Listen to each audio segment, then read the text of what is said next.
Good evening, ladies and gentlemen. I'm Alan Matisow, Director of Academic Programs at the Baker Institute, standing in tonight for Ambassador Dirigian, who can't be here. This is a special event. The focus is on Silkroad. That's an organization founded by the great cellist Yo-Yo Ma in 1998 with educational purpose. He was interested in taking music into middle schools. He collaborated with Harvard University and the Rhode Island School of Design on educational projects, but the most remarkable thing that Yo-Yo Ma did was bring musicians from all over Eurasia, from various cultures and musical traditions, brought them together to see what would happen. And the result was a remarkable explosion of music, which resulted in one Grammy for an album, and also in the creation of Yo-Yo Ma Silkroad Ensemble, which is here today and is going to perform for us, and we are tremendously pleased that you're here. The Yo-Yo Ma named Silkwood because of the ancient Silk Road route that promoted trade in the ancient world. It promoted exchanges of culture in addition to goods, and it was perhaps the first experiment in globalization. Yo-Yo Ma's inspiration was the belief that music is a universal language that transcends culture, it transcends national boundaries. It is a way for people of all different backgrounds to appreciate beauty and engage in the search for meaning. As one of the participants in Silk Road said, there is no East and West, there's only the globe. When Yo-Yo Ma founded this organization 20 years ago, it was possible to believe that globalization was going to bring us all together. It's now 20 years later, we know that is not true, that the globe is fragmented, the country is fragmented, and we need Silk Road and its message more than we ever needed it before. After the musical performance, Allison Weaver, who's the director of the Moody Center for the Arts, will conduct a panel discussion. She'll also introduce the panelists on the subject of the need for cultural diplomacy. And among the panelists will be members of the ensemble. This special event, I think, also for the campus, because it's the first time that three units of the university have collaborated. That's the Boniac Institute for Religious Tolerance. It is the Moody Center for the Arts, and it's the Baker Institute for Public Policy. We're an educational organization. One of our purposes is not only to educate our undergraduates, but to reach out to the community. And so people from the community here today, we are especially pleased to see you. What we hope is that this collaboration is not unique, but that it will continue. And if that's true, that's another reason to think this is going to be a special event. We're going to start out with the music. And so I'm going to ask you to join me in welcoming the Yo-Yo Ma Silk Road Ensemble at Rice University, and it's your turn.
song.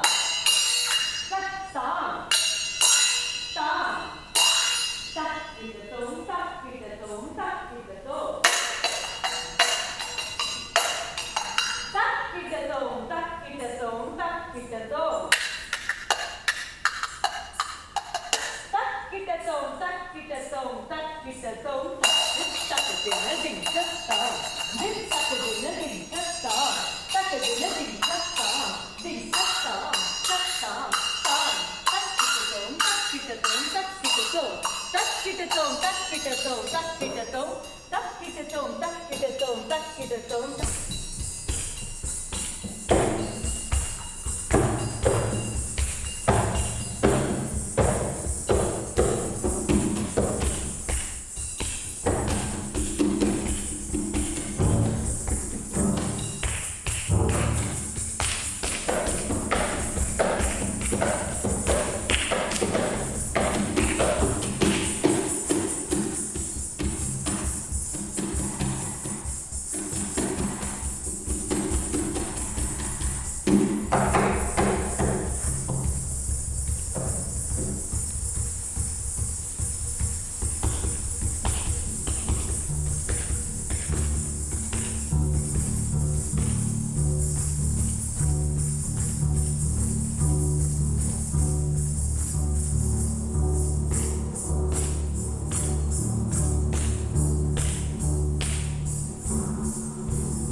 Good evening, everyone, and thank you for coming. My name is Allison Weaver. I'm the Executive Director of the Moody Center for the Arts here at Rice.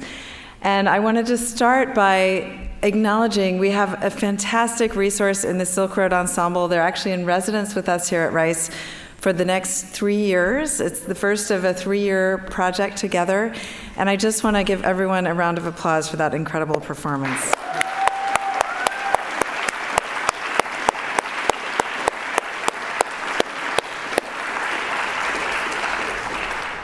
I'd also like to just start by thanking everyone involved tonight, especially our hosts here at the Baker Institute. It really is truly a unique collaboration to bring together the Moody, the Baker, and the Boniak Institute for Religious Tolerance, and Paula Saunders is here tonight as our key partner in that effort. And it signals, I think, an idea that in today's world, there's a lot of conversation at the policy level and at the practical level about ways forward, both for the United States and for the world.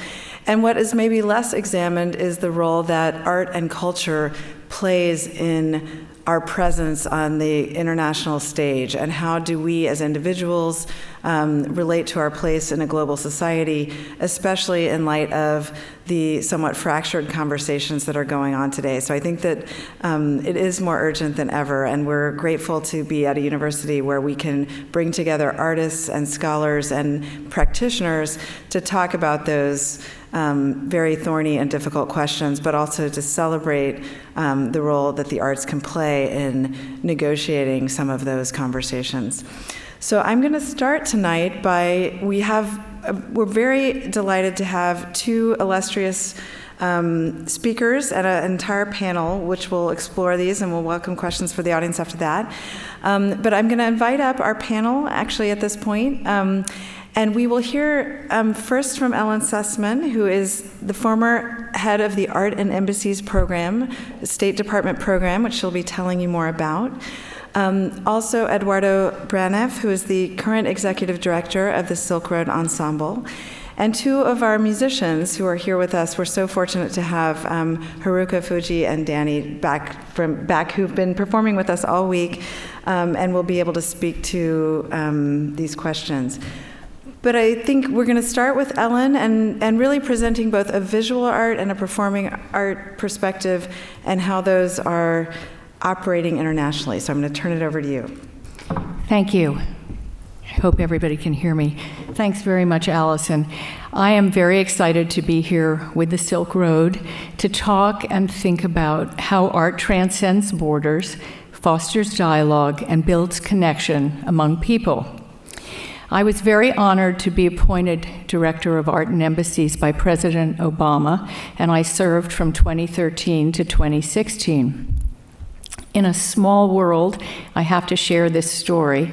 The fifth Director of Art and Embassies was Lacey Dorn from San Antonio, Texas, and James Baker was very disturbed by the program because it had kind of been pretty loose up until then. And he said, we need somebody at the helm here who's going to straighten it all out. And he enlisted Lacey, who was a well-known gallerist and art historian, to lead that charge. Well, I was the 10th director, and James Baker wrote a very nice letter for me that was submitted to the Obama administration, suggesting that perhaps I had some capabilities in that area. So it was wonderful to see Lacey earlier tonight. She couldn't stay. But we owe a debt of gratitude to her, and we both owe a debt of gratitude to James Baker. Anyway, President John Kennedy established Art and Embassies in 1963 because he understood the value of art as cultural diplomacy. For more than 55 years, Art and Embassies has showcased American values through the visual arts. In the 21st century, we have evolved into a vital public-private partnership which is comprised of American and international artists, collectors, galleries, foundations, museums, and universities. The art installations in the Department of State's embassies and ambassadors' residences represent America to the world. But our mission has broadened to include curating art for new embassies, cultural outreach, artists' exchanges, and more. So now I'd like to show you some examples. The first 4 slides are from the temporary exhibitions curated for the ambassadors' residences. Working with them, we curate exhibitions that reflect their take on cultural diplomacy as it relates to their assigned country. This is one of my favorite composite photos. On the left, you can see President Obama with Ambassador and Mrs. John Phillips at the Villa Taverna in Rome. They're looking at an installation of masks made by American artist Joyce Kozlov, which reference the tradition of Venetian masks from the Renaissance to today. Below on the left is an amazing construction of wood, origami, and screws by Annette Cowenberg, which was at the residence of the ambassador to The Hague. Born and raised in the Netherlands, Annette said that her Dutch heritage was integral and woven through her art, and that this starched collar, representing the old ruffed collars that you would see in Netherland paintings, was a symbol of restraint and opulence at the same time. The upper right-hand photo is actually one of my favorites. The ambassador to Australia, Barry, was a former director of the National Zoo, and he chose to focus on how humans impact our environment. And this fanciful artwork is called Vanity Fair, and I always thought, who doesn't love pink flamingos? The next 2 slides are at Winfield House, which is the ambassador's residence in London. This is a beautiful Spencer Finch installation called Moonlight, and it illuminates the windows and the residence from the grass outside. Spencer Finch was also tasked with creating an artwork for the Fallen Towers in New York, and I think he did over 3,000 shades of blue, which represented the sky the day that the planes hit the buildings. This next photo is also a favorite. Ambassador Matthew Barzin is showing Prince Harry and a guest a fabulous Kehinde Wiley painting, and you might have read that Kehinde Wiley did the portrait of Obama, which is now hanging in the National Gallery. The next 4 slides are all examples of artist exchanges.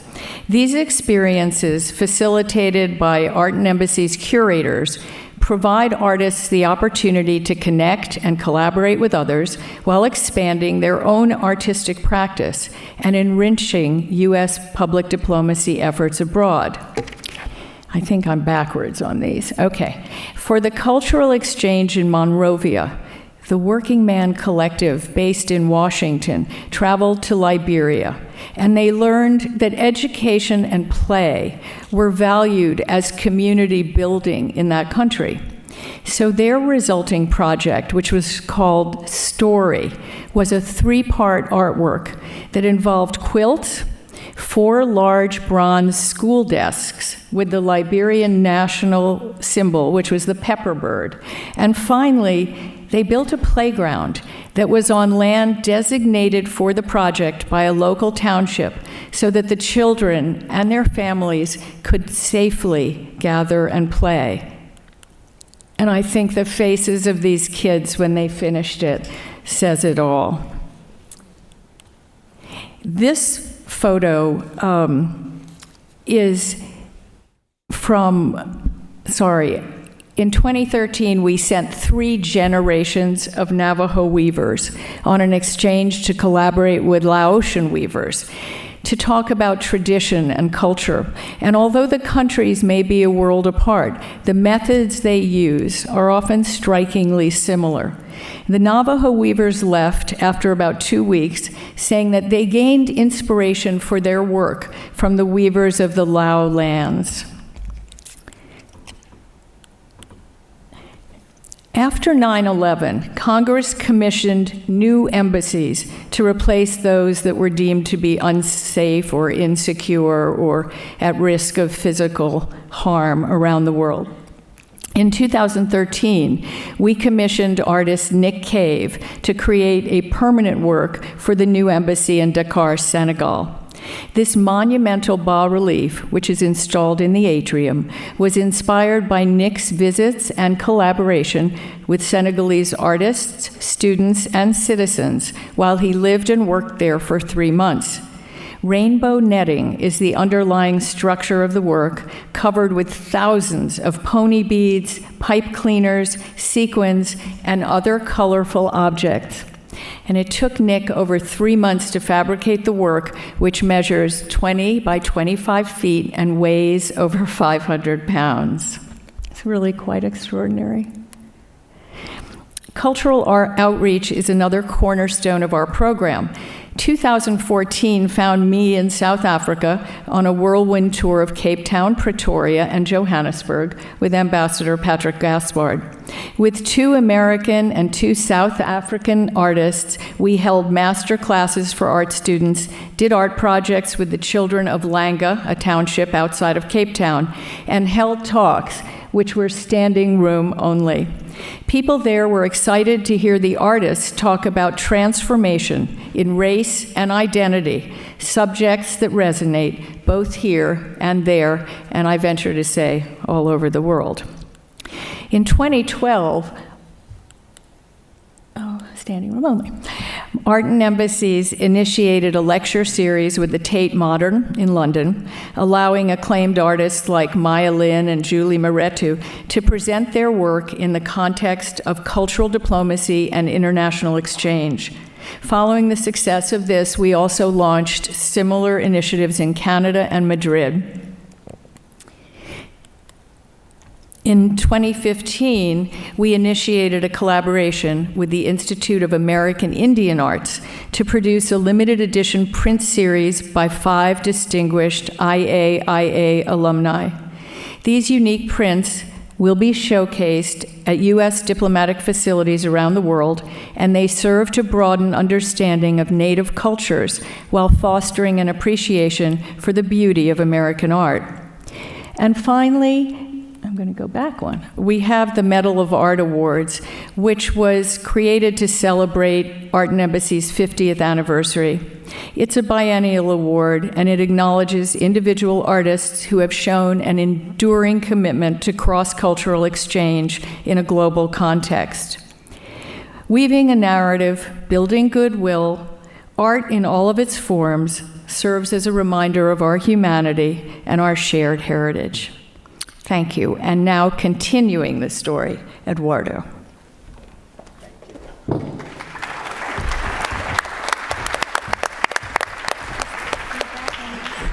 Thank you again, everyone, for joining us and our illustrious hosts this evening. And I think Alan and Allison both said it best about Silkroad and what it is that we do. But briefly, to remind you, we're a collective of artists collected from around the world. Today's collection comes from Japan, Iran, Ethiopia, India, Texas. And the Ensemble starts as a performing arts organization that performs in large cohorts of 18 to 20 people, and sometimes very small cohorts, because all we are looking to do is be in relationship. We are looking to create connections based on 3 very simple principles: curiosity, deep listening, and empathy. And we look to create those conditions sometimes in museums, where we're looking to create connections between our music and our art, and through that establish commonalities between artwork from India and a musician from China. We also go into communities where, as I like to say, it could almost start as a bit of a bad bar joke, which is what happens when a Japanese shakuhachi player, a Galician bagpiper, and a Western percussionist walk onto a Native American reservation in Cheyenne, Montana. Great commonality. Because in the dialogue among that group of people, it's very quickly established that musically, artistically, and on humanist terms, there is much more that holds us together than takes us apart, especially if you're practicing curiosity, deep listening, and empathy. We take our programs into schools, whether they are kindergartens, K through 12, most importantly for this moment, university. And as Allison said, we're here for 3 years because the promise that Rice holds, and even this evening holds, as was said, this first collaboration between these 3 institutes, we love to be a catalyst for those firsts. Because what artist does when it serves as a catalyst, it sometimes cajoles, sometimes consoles, but it always aims to connect. And what we're doing here and over these 3 years is connecting across Rice, but more importantly, connecting across Houston. We've connected in refugee camps in Lebanon. We connect with refugee communities right here, because sometimes you don't have to look so far to find conditions that you think aren't happening right in your backyard. But always what we're doing to create is that circle of commonality. We're looking to find what binds us versus what separates us. And ultimately, it's simply down to this exchange. Why am I curious about you? What should I be listening from you? And where is our shared empathy?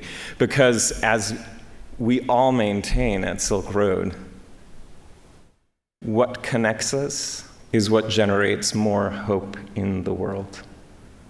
And Silkroad exists to generate more hope in the world.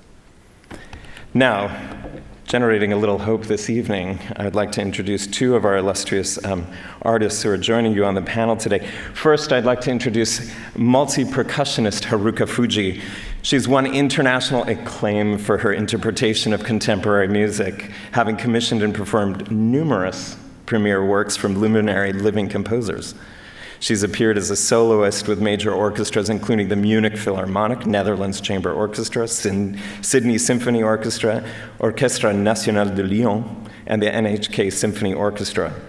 She performs with her mother and her sister, both percussionists, as the Utari Duo and Fuji Trio. Keeping it in the family, y'all. Her first solo recording, Ingredients, was released in 2013 by New Focus Recordings. Please welcome Haruka Fuji.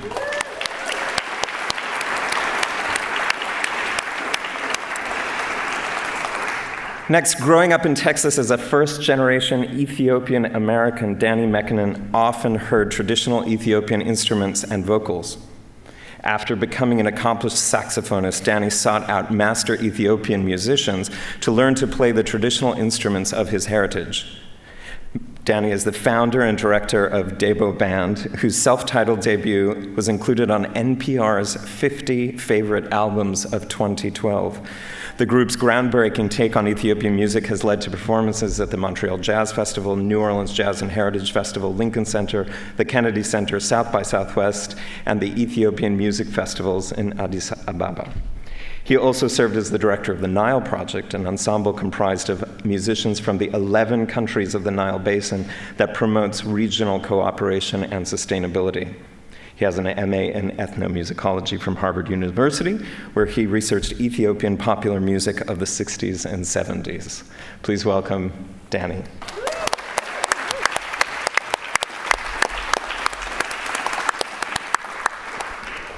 With that, I'd like to start a discussion, and we'll talk a little bit. I have a few questions for our panelists, and then we look forward to hearing questions from all of you. But we have a diverse group that have had broad international experience. So I'd just like to start with the question of, based on your own individual experiences, what role do you each think that arts and culture should and can play in cultural diplomacy? And I'll start with Ellen down at the end. Well, we always like to think that art crossed boundaries and created dialogue, but I think the biggest thing that it can do is build respect for other people's cultures and traditions.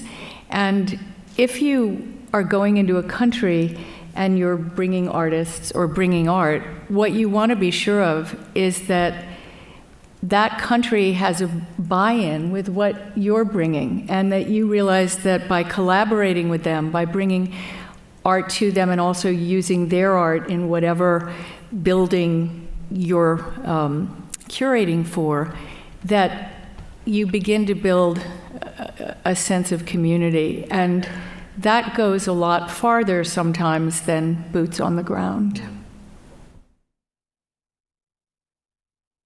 I'm glad, Ellen, that you started with the word respect. Another R word I was thinking about was responsibility. The responsibility that an artist has to do the work of listening, right? To do the work of what does it take to come together and find that common ground. And I think back to the early 20th century, some African-American jazz musicians did quite a good job of that. Louis Armstrong, Duke Ellington, serving as early cultural diplomats, traveling especially to Africa. In the case of Ethiopia, Duke Ellington toured Ethiopia in the early 1970s before the revolution there.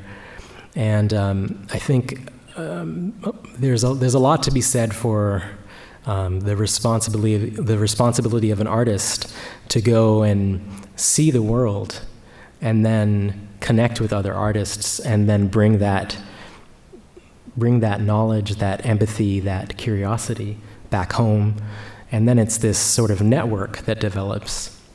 And you can think of the Duke Ellington Orchestra coming back and playing in Harlem and then traveling to Texas and traveling to India, and all of that work is cumulative, and I think it's an enormous responsibility that the artist has, and through the good relations of artists and embassies, hopefully we can cross borders more freely, and also hopefully speak to those unfortunate situations where artists are not allowed to come into a country.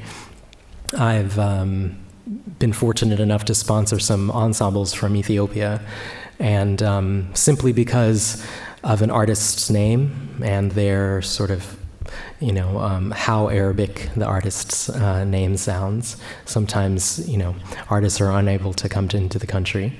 I happen to be born in one of the 7 nations of the travel ban, the sort of Muslim ban. I was born in Sudan, and in the last couple of years, even my own travel has become a little bit complicated. I'm often asked by Border Control, when's the last time you were in Sudan?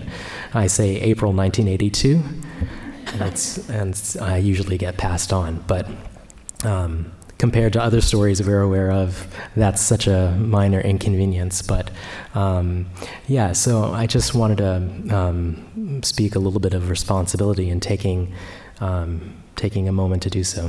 Thanks.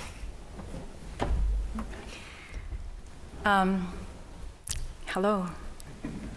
First of all, thank you so much for this opportunity, and I'm so honored to be here sitting on this panel. The role as an artist, role could mean so much thing. What we could do is so limitless, and I can name so many things, but what I love doing as artist is to tell the story of our life, our culture, our difference to people don't know about us, and share maybe story, maybe experience, feelings, anything we want to say, and share information to the others that is not the same from getting the information through TV, through the news, or Facebook, or something that you read as information. And what we can do is to give it to the other side of people as if it is a neighbor's story.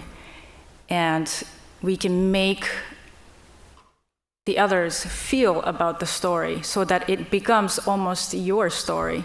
And something like what he does takes the Ethiopian element into music, and then by listening to it, you will have more curiosity about, okay, so what does this music do?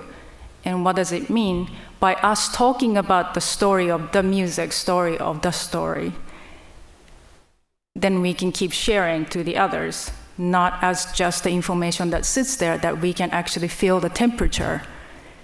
So that's what we love doing as a Silkroad. Can you think of a specific example? I think sometimes hearing of a time when that was made true, of an experience you had while either traveling with Silkroad or in your own. Sure. Several years ago, I wrote this piece called Shingashi Song, which is, Shingashi is the title of this little town in Saitama, Japan.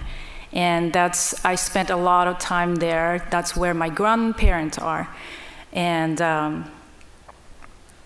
I asked them to pick 2 songs of their favorite.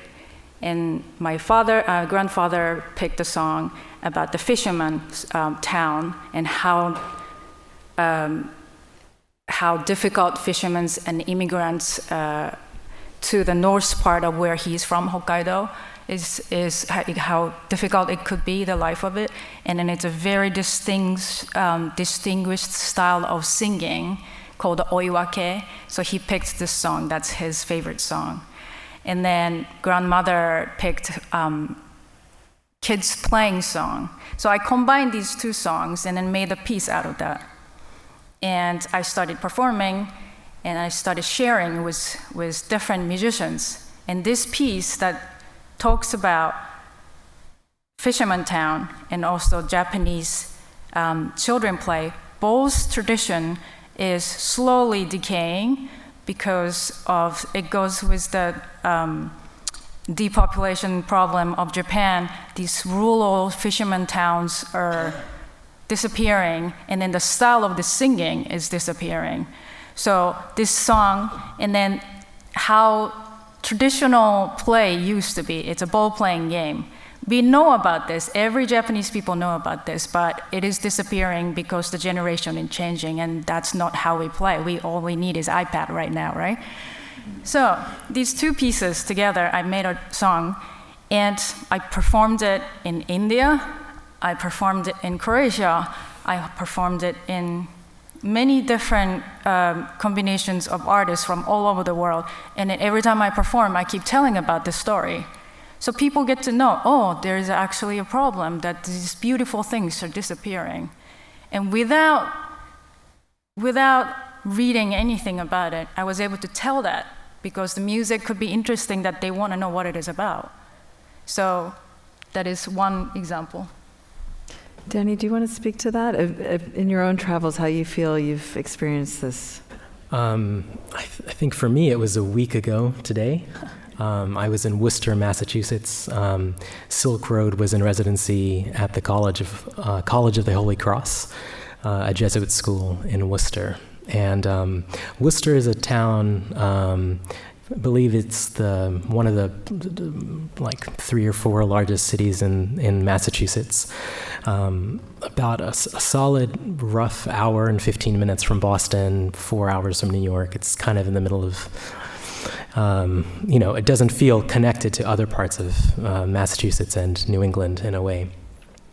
But Worcester is one of these very important towns in America, and of which there are many, many towns that in the 19th century and early 20th century were really booming. And as an artist, I've had an opportunity to go around to many of these important towns around the country.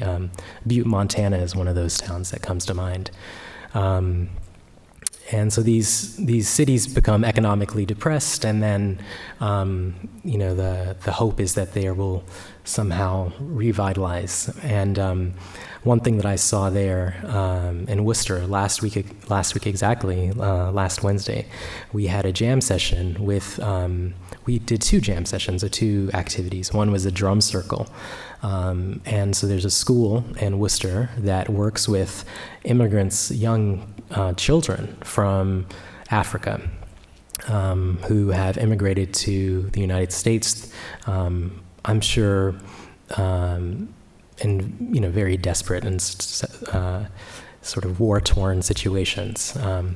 And we know that so much of this immigration crisis and refugee crisis that is facing the entire globe, but especially Europe and many of those boats that are sinking off the coast of the coast of North Africa and sinking in the Mediterranean. There are so many African children from sub-Saharan Africa.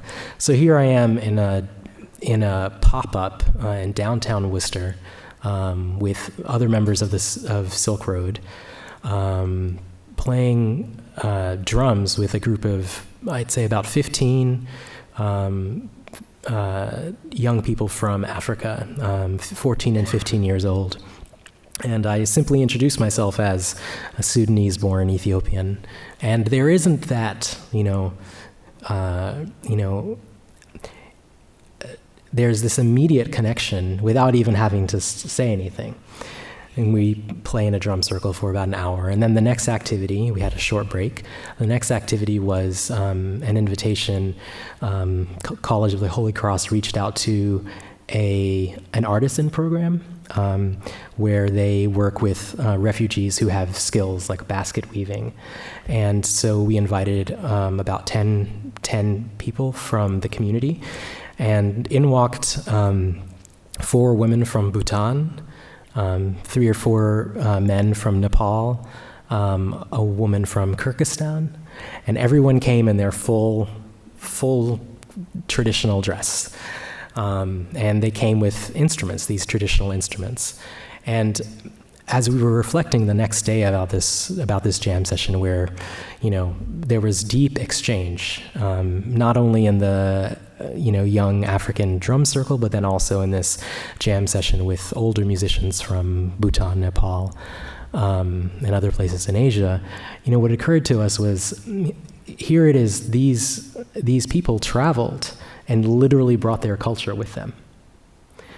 And then you have this opportunity to share and to play and to, we went around and everyone took a minute to play a piece of music from their culture. And when you do that, it's one thing to travel to places around the world.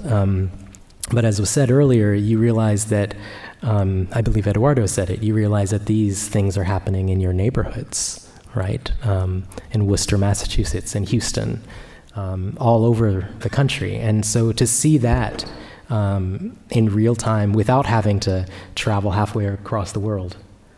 So just to tag along, last night we had a jam session here at the Student Center, and it was a small, intimate, really very cozy room with lots of sofas, and then people came from really unexpected field too, including these 4 high school kids who has nothing to do with music, who is one of the professor, Paula. Is she here? She's here, I believe. Oh, she is. She brought her friend. One of the kids works with his father, run her house. It's like, oh, there's a jam session, why don't you come? So they came, and they were saying, I don't know anything. I love music, but I don't know anything. So we started jamming, taught them what it is, and then we talked what we do. And after an hour and a half, they were just so happy. And then we got this email saying he thought the university is not a place for us. There's nothing that they could do. And for his circumstances, that's not in his mind. But then now, what did he say? But now he can't see himself not going to college. So this was a great bridge we built, and we felt really amazing. I was just going to say there's a difference between being an artist and being someone who helps facilitate artists' work. But I think what we all can speak to for 1 second is just the experience of things. Whether you're conducting a drum circle or whether you're in a building realizing that people who are coming through to get a visa, hoping to come to America, the only exposure they may have to America is the art on the walls. And so it is important to us to make sure that that art represents the best of who we are. And there are very many people who never get a visa, never get a chance to come, and you know that this is maybe all they'll see. And again, it's the experience that you want people to be able to take with you, whether you're drumming in a circle or looking at something on a wall or hearing, sound art. I want to ask a difficult question. So obviously entering into these situations with an open heart and curiosity and empathy, but cultural diplomacy can also go wrong. And I think, in the United States, there's cultural colonialism. There are times when we're maybe not as proud of ways in which we as Americans have exported our own culture. So I'd love to hear the group speak to that a little bit about what are the risks inherent in cultural diplomacy, and how might we mitigate or think about those going forward.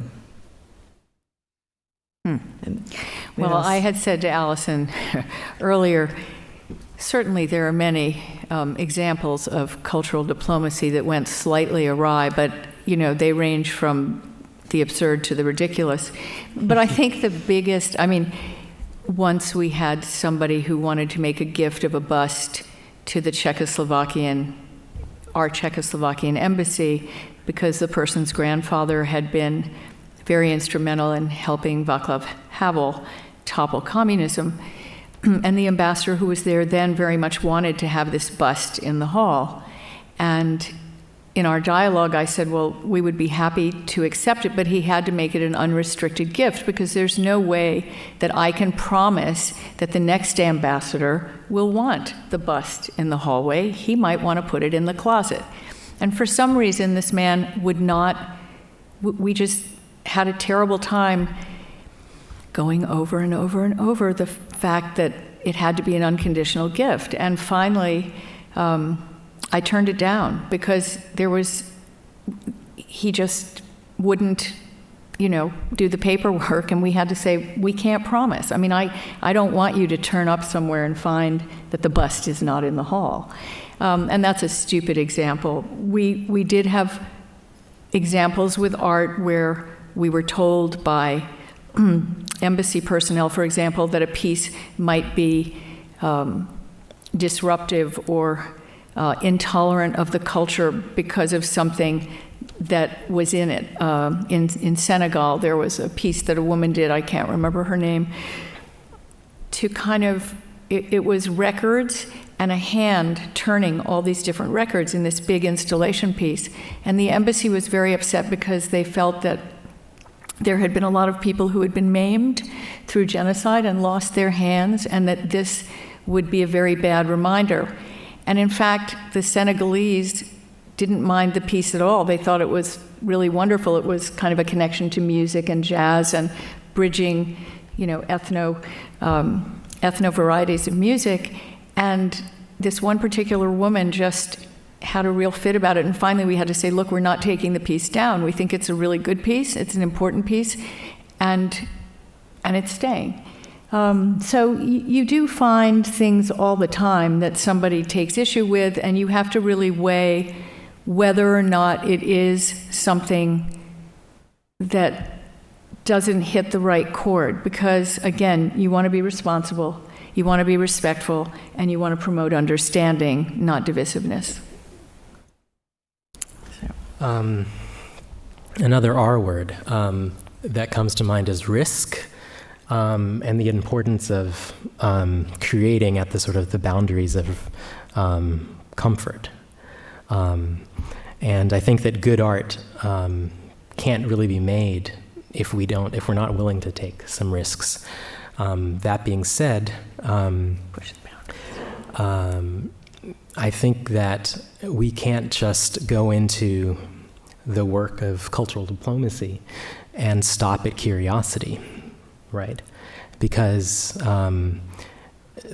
the curiosity is what sort of maybe lets you look through the door, right? And sort of, oh, what's going on over there? I'm interested in this.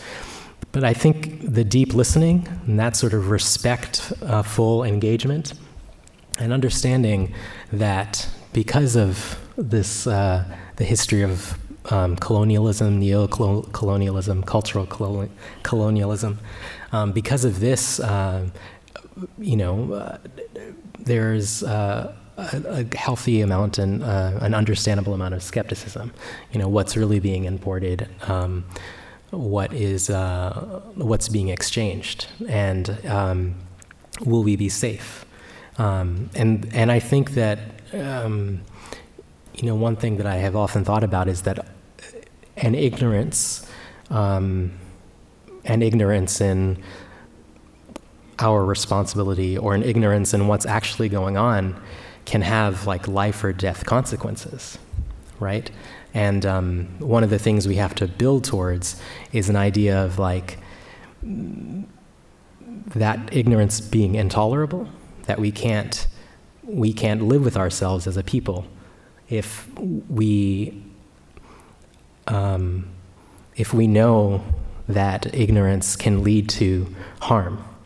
So I think that it's difficult for the artists to balance both creating art that is risk-taking, but also is fully aware and awake, and realizing that the work you may be doing may be causing harm. So I think it's an enormous responsibility, and one that shouldn't be taken lightly. In the examples that you brought up, Ellen, what comes to mind is that you have to listen, really engage in the issues, try to stand up for the work, and then sometimes just say, okay, well, this project isn't going to go. But that's part of the risk, right? And it does happen, but most of the time you can work it out. And a lot of the time it's a misunderstanding, right, or it's a miscalculation, or it's just a way of seeing something differently. And if you open somebody's eyes, they go, oh, well, I didn't see that. Now I understand. And that goes both ways. Sure. Yeah. Sure. I'm going to ask one more question and then open it up for you all. I want to hear what your questions and concerns and ideas are. But I want to ask the panel, for those of us who aren't artistically talented and don't play multiple instruments, or maybe can't make a beautiful wall piece like Nick Cave, what could everyday people do to advance cultural understanding among diverse peoples? I'm going to steal my dear friend Sandeep sitting here, his quote. Look at all the children. Bring me one children who's not creative. So when he said that, I was like, so true. We're all born to create something, and we're genius. Everyone is genius in that. And then everyone goes through different paths and different choices of what you do, but it's there. And I think what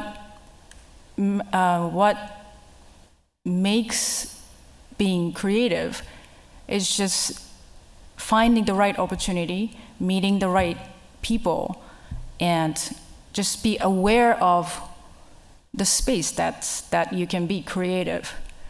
So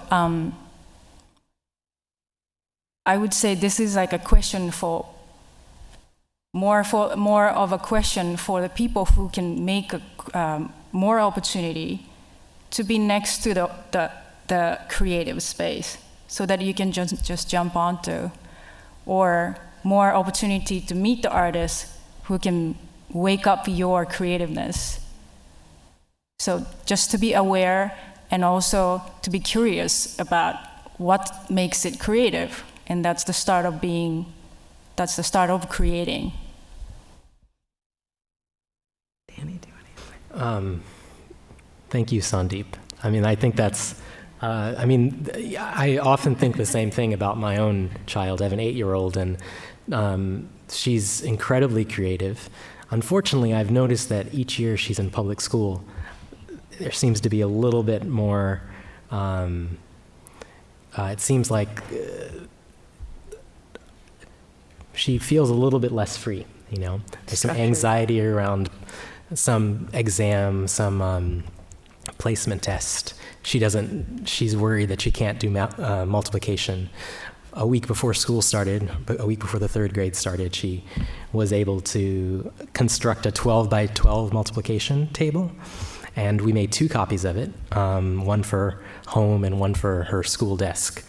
By the 2nd day of school, she had it in her mind that she was going to fail the multiplication test that they were giving her, and she was convinced that she was going to have to do, she didn't use the word remedial, but she was going to have to do math with people who couldn't do math. And I thought, how did that happen, right? So I really do think that we are born creative, and I think at our essence is creativity. I think that our birthright is creativity. I think that our spirituality is creativity. And I would say we should challenge ourselves to, instead of thinking about productivity, we should think about alignment. And I like this idea because if we can sort of realign ourselves and, you know, reevaluate what really matters to us, we might realize that there's an opportunity to be creative every day, right? I mean, whether it's gardening or cooking or writing a letter to someone that you love, or looking at old photos and making a collage. I mean, there are so many things that we do that are creative, and I'd like us all, and something that I think a lot about in my own life, you know, this idea of spirituality as a daily practice, the idea of creativity as a daily practice, you know, I don't have to be playing a concert with Silkroad to feel creative that day. You know, every moment is an opportunity to be creative, and we are endowed with the gift of choice and the gift of, you know, creation at any moment of our day. So, I think that if we can, you know, if we can adjust our perspective a little bit and align with the idea of the creative in all of us, mm-hmm. You know, then we can sort of reach this point that you're talking about. Well, let's hope with that and that inspiring thought, I'd love to hear your creative questions. So anyone who'd like to ask a question. Somebody has to be first. So this may be about as far from creativity as you can get, but I'm really curious to establish a 3-year residency. I imagine there was a lot of paperwork that had to be collated, put together, and a plan essentially put into place. So I'm curious about the process that was decided upon and agreed upon to make this 3-year residency happen, and if there's like a concrete sort of stepped plan to reach a specific goal, or if this is going to be jazz from beginning to end and you're just going to improvise your way to that magical goal. Well, Eduardo and I are laughing because definitely on the jazz model. Yes. I think, you know, many folks in this room, and I'm looking at Steve Cook and Paula Saunders and others who couldn't be with us tonight, all of our musicians, several of our faculty, our staff at the Moody. I mean, there were a large group of people who were excited about this opportunity. So really began a conversation through Steve and others with Silkroad.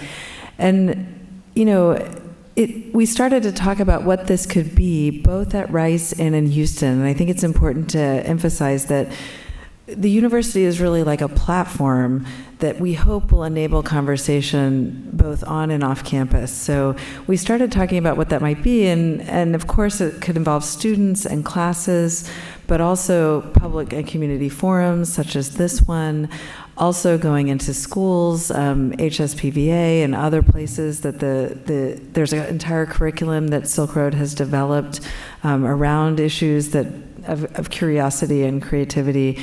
And so what we decided to do, rather than try to map that out in the way that you're talking about, and probably in a way that, we learned about in business courses, was the idea that we just said, let's wade in. Let's just start and see where this goes. So we kind of committed to each other amongst the groups of collaborators. We would get folks together and just see what happens. And I think it's taking a risk. I mean, there's funding involved. We've got to bring people here and host things. But allowing it to have the possibility to engage, a few high school kids who decide that they might want to pursue a higher education, or maybe they want to pursue music. That is, in some ways, a robust outcome. But there are other great outcomes. So it's sort of an invitation tonight to participate with us in this journey and to attend these talks, talk with us all afterwards. If you have ideas about what you'd like to see over the next few years, we're wide open. And Eduardo, you're welcome to respond to that. Well, I think you put it well. Jazz is the model. And if I were to take a little bit of liberty, it's sometimes if you plan, you miss the moment. But what this group that Allison mentioned identified was a real sort of alignment of purpose and values. And that was enough of a platform to wade in. And also, to address some of the topics tonight, we don't know what we don't know about this community. We don't want to come in with a sort of predisposed outcome and saying this is where we need to go with this, because we as an organization are guests, and we want to understand how we can be most effective in bringing our model to bear, but also understanding what's to be had in return. And so I think every one of these experiments, of which now there have been 3, we're understanding more and more. And as Allison also referenced, and it comes with jazz with those spontaneous moments that there's no way, those improvisational moments that no way we would have come across that young gentleman who, to paraphrase his email, said, I came on campus thinking I could never be at a university, and I left the campus knowing it's the only place I should be. We're coming back. Or, some of the classes that we were in this week, just one of the professors saying this is one of the most rewarding teaching experiences of my 20 years here, because of this confluence of perspectives and disciplines and difference that begat the similarity. So the more we design as we go, probably the more effective we will be at the end of it. Just to follow up on that, is this being integrated into college courses, or as like guest moments, or maybe a part of a semester, or is this just happening however, whenever? Yes. All of it. The ambition is to find our ways through all of those tracks. It'd be wonderful to, and I'm really speaking extemporaneously, what is it when we connect with a first-year class and follow them through in various ways until they graduate? That's one way, following in certain classes. What is it to be in relationship with the professors, and how could we bring our sort of model of curiosity to bear among teachers, instructors, and professors to say, how do you foster that? Then also, what's the episodic, spontaneous moment, like a jam session last night, and what does that bring?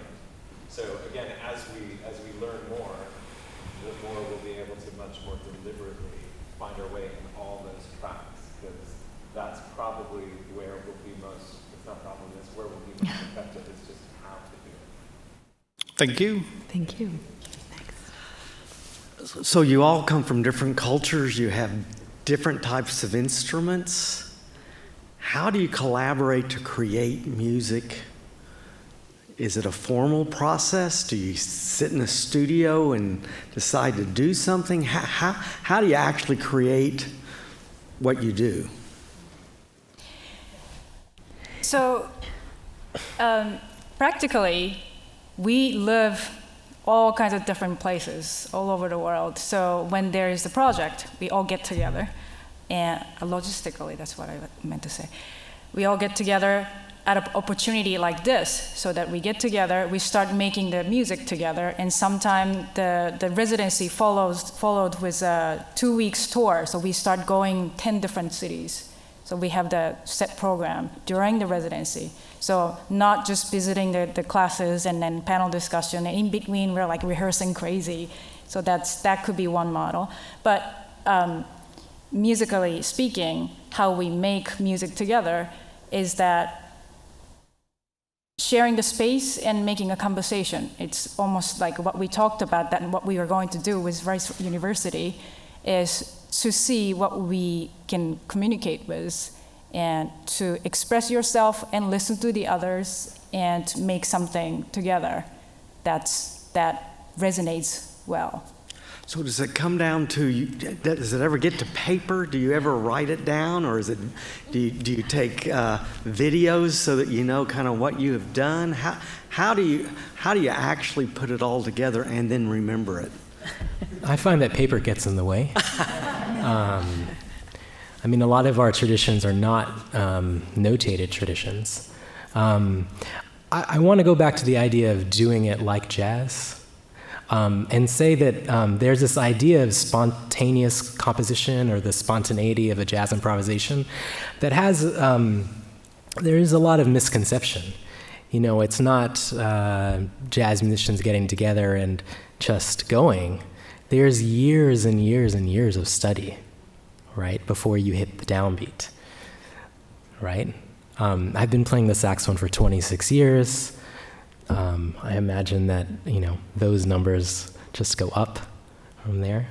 Not because anyone's older than me, but just because they might have started at a younger age. You know, so even when we get together in this context, and we haven't written things down, and most of what we did today was improvised, it isn't I mean, of course there is spontaneity, and there is something ephemeral, and there is something, dare I say, magical about these moments, something that I can't necessarily explain. But I do think it's important to stress that we have put countless hours into this.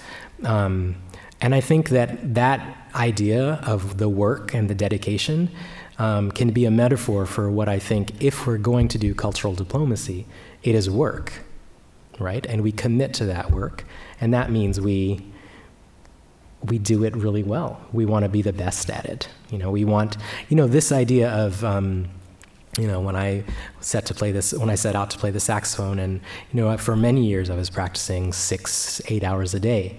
And when you play in that level of dedication, you want to be, the competition, the bestness is with yourself, right? So if we as an organization, if we as the, this relationship between Silkroad and Rice University, if we want to do this, you know, it's not as though Alison and Eduardo just said, yeah, let's just do it. You know, we're coming at it with decades of experience, smartness, working hard, and yeah. So I just wanted to spend a moment talking about sort of the reality of, you know, jazz improvisation, the reality of improvisation, the reality of this. I think that it comes from work and also goodwill and trust. You know, we trust each other, we trust the musicians. I mean, I've only met a number of these artists and only worked, you know, from 48 hours ago, right? Priti and I only met on Monday or Sunday night. I know she's a Silkroad artist, and there's a lot that I can learn from her, and there's trust, and then we move from there. So I see we have another question. Yes. Yeah, just a comment to the organizers, and I think I would predict you'll find that Rice University and Houston are a good choice for this group, because this is a university and town that really appreciate diversity. We've lived all over the U.S., and it's not the same everywhere. It's quite good here. One of the comments I had, I think you have to start with small groups of 10 or 15 people, like you're saying, and that's a great seed, a great starting point. But there are large blocks or populations in this country who are saying things like immigrants stay home and things like that. So I'm just wondering if there's a strategy or a way to get at the larger population, or is it just working with the small groups and then hoping that ultimately that will spread? Allison, do you want to?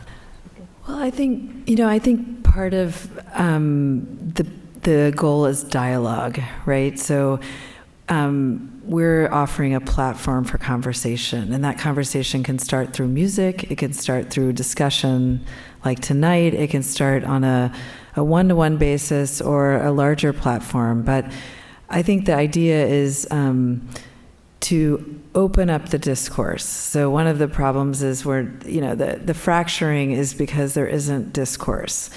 And I think all of us here tonight believe the arts can play an important role being a wedge into these conversations in a way that's maybe unexpected, or maybe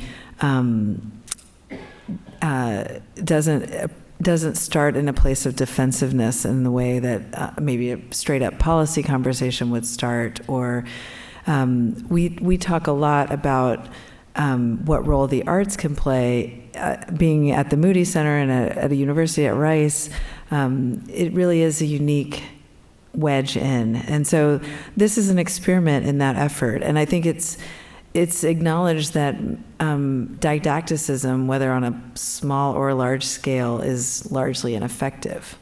So let's try some other way.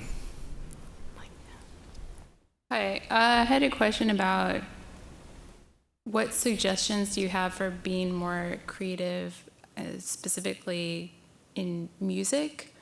So my mother is from Samoa, and I'd like to learn the music, but like you said, it's not a tradition that's usually written or formal. And when I try to learn, I'm often immediately discouraged because I'm not good at it. And then I feel guilty because it's my heritage. So, like, how to overcome that psychological obstacle. Music, you practice and you play. You can choose who you're playing for, unless you're a professional musician that you have to make money and eat, right? But anyone who picks up the music, instruments, or just voice, anyone who can make something, you get to choose who you're doing that for. And then it's okay that it's for yourself. You can be your own audience, and then you take time, and you expand the world little by little by little. And then people who did that so many times and then had enough patience to keep doing that, not give up until you actually get paid, those become musicians, right? Professional musicians. But musician or artist, it is a name. To be creative, you don't really need to categorize the audience. So I would say that's where you could start to play for yourself. Yeah, I would just add that one should ask oneself, why am I doing this, right? So, as Haruka said, it could be for your own your own enjoyment. It could be to connect with your ancestors, to connect with your mother.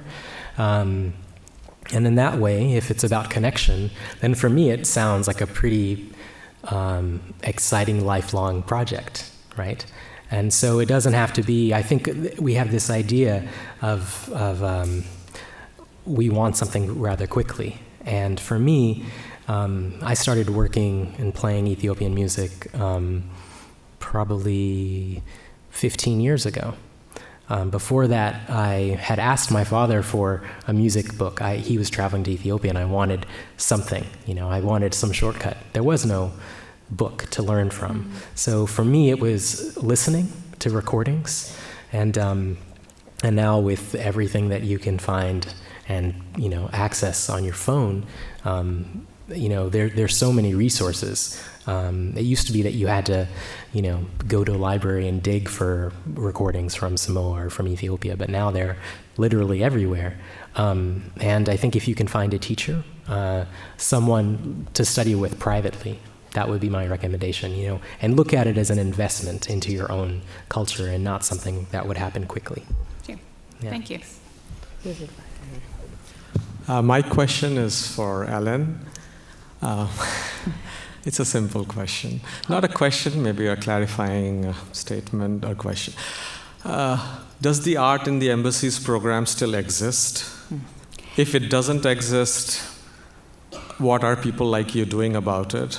Because I know of people who were in the President's Committee of the Arts, and they were not asked to continue, and they resigned.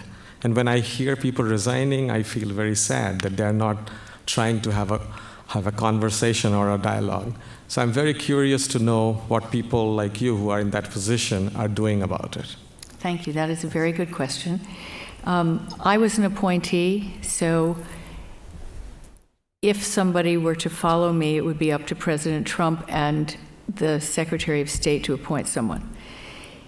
My department, I say my department because my name's still on the door and I go back and visit, they're still carrying on. They are a very small program within the State Department in the Overseas Building Operations Annex, because we're responsible for more than 200 buildings for the art in them. Everybody there is keeping their head down and continuing to do their work. There are 18 people on staff. We have 7 curators, 3 registrars, a publication department, a web manager, some back office people who help with the very small budget that we manage, and they are just doing the work mostly with the Foreign Service, the career people who are still being promoted, although slowly, and going to different places around the world. Many have resigned because they can't stand it. I do think that what's going to happen, hopefully, is that there will be some sort of sea change, but right now, you just keep doing the work and hope for a better day. I mean, the art doesn't stop. The embassies don't go away. The people that staff them may not be as many, but the art gives them something to look at and turn to when maybe things are a little dark. And so we're keeping the lights on. I want to go back to the issue of trust, because I think we are living in times in which we don't trust the other very much. The other is this stranger person who I don't know where it's coming from, and perhaps I need to protect myself against. And it seems like you guys have something happening in which the other seems to be a good for me.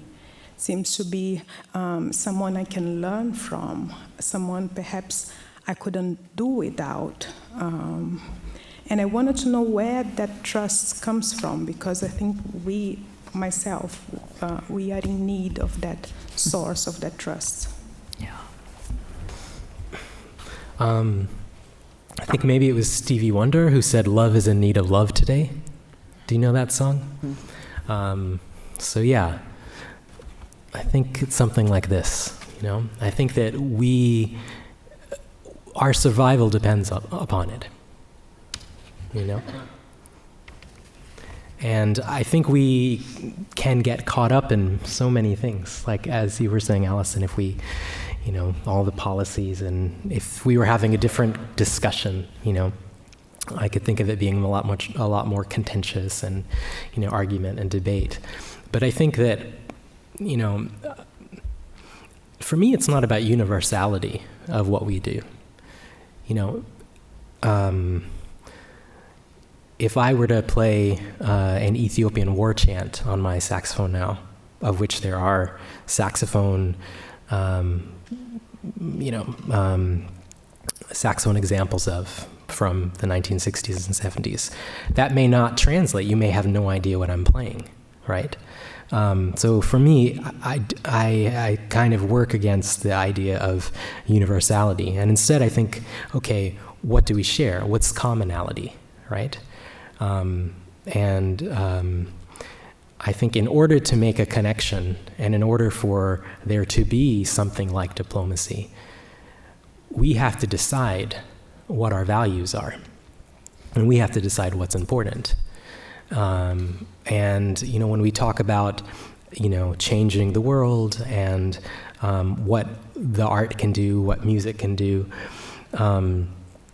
I think the way we do that is to decide as a people what our values are. What are we willing to do? And I believe that those of us who have privilege, and when I say privilege, there are many types of privilege. I'm a cis man. That's a type of privilege, right? I went to Harvard University. I had access to a good education. That's a type of privilege.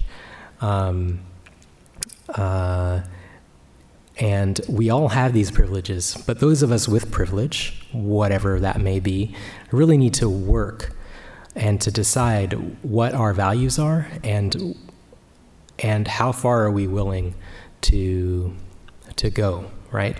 I think about police brutality, right? And I think about, what does it mean that so many black and trans people, brown people, are shot by the police?